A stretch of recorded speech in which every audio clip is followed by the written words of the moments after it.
Alors accrochez-vous parce que c'est pas tous les jours que je dis du bien de Macron. Parce que je pense qu'il vient de réussir un coup assez impressionnant. Rappel des épisodes précédents, et Macron il était mort.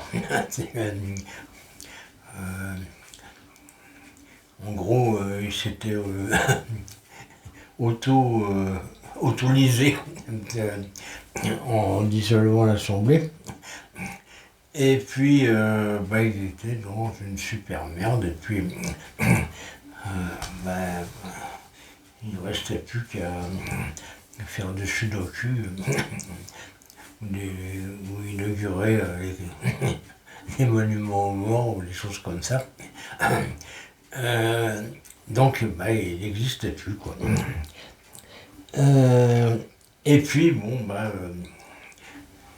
il a eu un super coup de chance,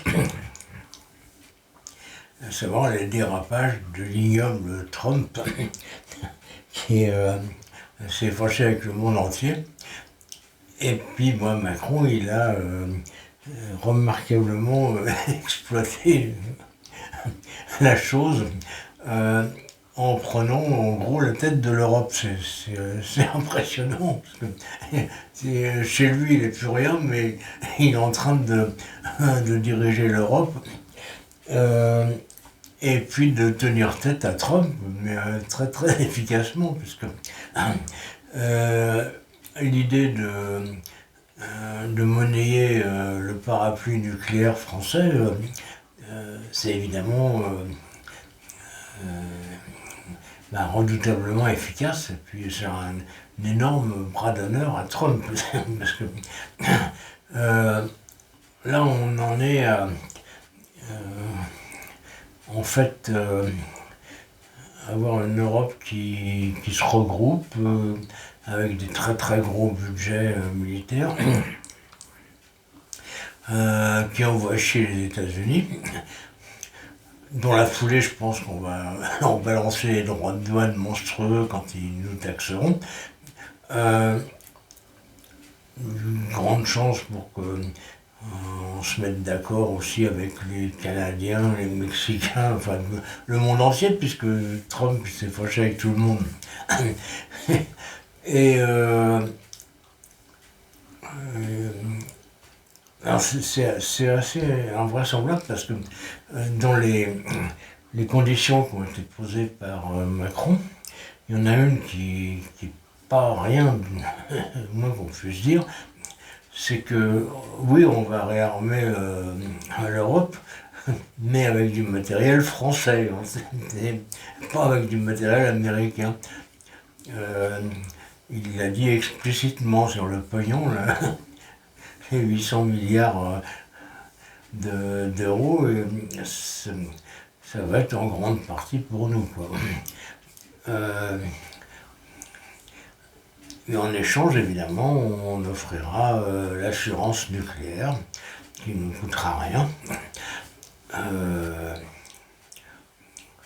Surtout qu'en échange, en échange de cette assistance nucléaire, c'est une sorte d'assurance vie pour les pays qui marcheront avec nous, il y aura évidemment